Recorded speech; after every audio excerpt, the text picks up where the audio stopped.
Pessoal, agora na parte de personas, e entender como que você realmente faz essa segmentação, vamos ter que ir a fundo de novo, ainda naquela conversa com seus stakeholders, que é gerente de produto, time de vendas, todo mundo que trabalha junto com você e conhece o mercado, aonde tem o potencial realmente de crescimento, que é onde você vai começar a criar toda essa estratégia do seu mercado ideal. Inclusive, eu tinha esquecido antes de comentar, tem a parte de região, que obviamente isso é muito importante, inclusive até para entender o seu nicho. Um exemplo que aconteceu comigo quando eu trabalhava no mercado financeiro, B2B, uma empresa multibilionária, uma das atividades que a gente tinha como objetivo de target audience era para Faria Lima, por exemplo, porque era realmente uma região, não era nem uma questão de estado, cidade, era uma região muito específica, extremamente concentrada com o público-alvo que a gente tinha. Então a gente tinha campanhas específicas para aquela região. E com os canais, que é o próximo fundamento que a gente vai conversar, você consegue criar campanhas realmente específicas para regiões específicas. Então vamos agora para personas. O primeiro ponto, como eu já comecei a falar, é a parte da jornada do cliente. Então, para ele chegar nesse ponto que a gente vai vender, vou deixar uma bandeirinha aqui, que é o aonde a gente quer converter e vender essa solução e solucionar essa dor que esse cliente existe realmente uma jornada muito maior do que B2C. B2B, eu gosto de colocar três tipos de personas. Então, persona número um, decision maker, que é o tomador de decisão. Quem é o responsável por aquela área que vai aprovar o orçamento para comprar aquela solução.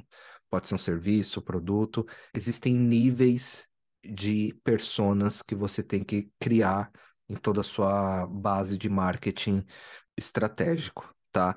Então, o primeiro é decision maker, o segundo, user, que é o usuário, e aqui eu vou colocar já, em vez de responsável, porque se a gente colocar como responsável, nem sempre eles são responsáveis, né? Mas eu vou colocar como diretor ou gerente.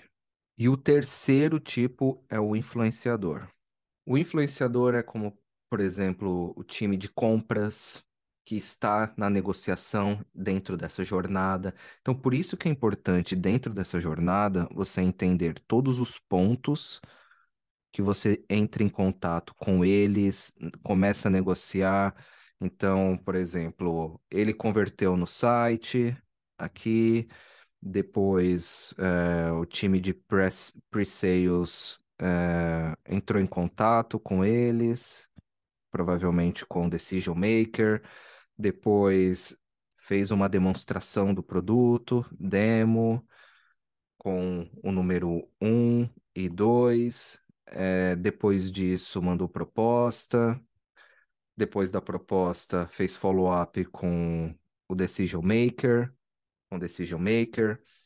Depois disso, compras entrou no processo para analisar contrato e negociação, até realmente chegar na hora de converter e eles se tornarem um cliente. É óbvio que essa jornada muda muito de cliente para cliente, de nicho que a sua empresa oferece. Então, às vezes não é uma demo, você realmente oferece um free trial, se for um software, você envia um relatório específico de acordo com a empresa. Enfim, existem vários tipos de roadmap, de jornada, até você realmente realizar a venda, mas isso aqui é crucial para você entender todos os tipos, de novo, tipo de empresa e de pessoas. O que eu quero dizer aqui é uma personificação daquele público-alvo, tá?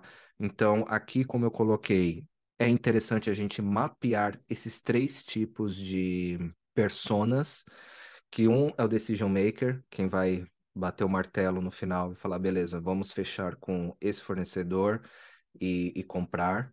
Por isso que eu coloquei ele como número um, que obviamente é o mais importante. O dois é o usuário. O usuário dentro da empresa, ele tem uma voz muito relevante também para essa decisão final.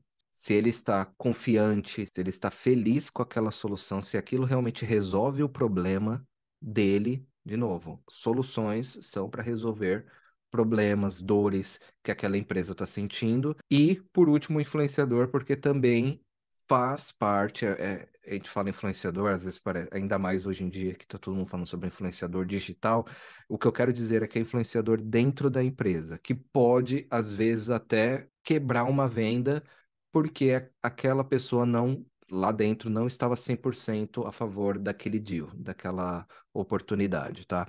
Então, depois que você mapeou de acordo com esses decision maker, e obviamente isso dentro desse mercado ideal que você já mapeou anteriormente. Você entendendo toda essa jornada, você cria essas personas, tá? Então, decision maker, o que que ele normalmente gosta de ouvir na negociação? De novo, conversando com vendas, gerente de produto, quais são as dores que você resolve para o decision maker? E aí, obviamente, você cria toda uma estrutura para esse público-alvo. Usuário, normalmente são conteúdos mais técnicos. Obviamente, você vai resolver alguns problemas específicos para o usuário. Então, por isso que a mensagem e a personalidade do que eu comentei antes, no fundamento anterior, ela tem que ser adaptada de acordo com quem você está conversando. Não adianta você fazer um anúncio, uma campanha no geral que vai ser bom para todo mundo. Não vai. Um tipo de comunicação tem que ser para o decision maker, que ele tem que ouvir o que, que ele gostaria, que ele adoraria de ouvir. Tem aquela coisa de falar assim, ó, a gente resolve isso. É bem no ponto que ele queria resolver. Salvar dinheiro, resolver problemas de gerenciamento, às vezes é informação, dados, planilhas que ele normalmente ele se perde com muito tempo tentando resolver e mostrar isso até para o time acima e você consegue resolver aquilo para ele. Às vezes aquele é o ponto principal para ele fechar com você. O usuário, às vezes, é velocidade, para conseguir fazer mais coisas em menos tempo, obviamente, ser mais efetivo, usabilidade, se é mais fácil ele fazer o que ele precisa fazer, se você realmente está facilitando a vida dele. Para o influenciador, ele tem que entender quão burocrático é aquilo, se é uma empresa multinacional que tem que ter contratos, em inglês, e, enfim, você tem que entender as dores da sua persona para o decision maker, influenciador e usuário, tá? Então, é interessante você fazer esses três tipos e fazer e mapear exatamente assim, ó. Dor um, dor 2, dor 3. Vai fazer a mesma coisa para o usuário e vai fazer a mesma coisa para o influenciador.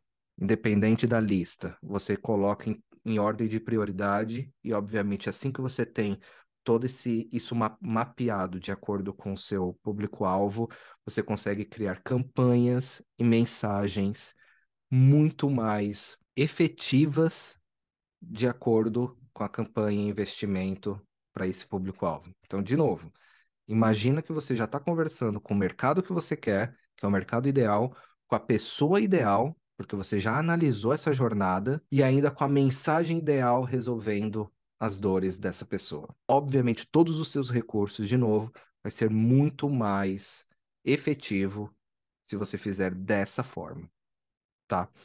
Então a gente termina por aqui. O mercado ideal e as personas que você tem que mapear dessa forma que eu mostrei é realmente a base para fazer tudo dar certo em relação à sua estratégia. Esse é o core, é realmente o coração das campanhas, da estratégia, de tudo que você for fazer dentro do marketing. Tem que ser baseado nesse público-alvo. E, ao mesmo tempo, isso não é um exercício de uma vez só. É o ideal você fazer isso a cada quarter, ou a cada ano, dar uma revisada realmente nessa questão de potencial, mercados que estão crescendo, enfim, o que faz sentido você ter como público-alvo e também a jornada. De novo, faz a revisão no pipeline, conversa com o time de vendas para entender como que é a jornada média, ou quais são os pontos que eles entram em contato e tem algum tipo de comunicação com a empresa, para você entender como o marketing pode ajudar a impulsionar a venda no final do dia. O marketing não é só o topo do funil, que é a conversão de leads. Isso realmente já ajuda muito nesse público-alvo que você vai desenhar baseado nas personas e o mercado ideal. Mas você também pode ajudar muito em todos os outros estágios do funil, que são nas oportunidades, inclusive até no último estágio de vendas e a parte também de fidelização da marca, de ser um embaixador da sua marca e realmente indicar a sua solução para o próprio networking deles e, obviamente, você ter clientes e resultado muito mais barato em relação ao investimento, porque você não teve que ter aquele custo total de gerar um novo lead. Aquele lead ele veio de graça, vamos dizer assim, de uma forma totalmente espontânea de uma indicação, tá bom? Espero que tenham gostado dessa estrutura geral e o próximo vídeo eu vou fazer uma revisão completa. Até mais.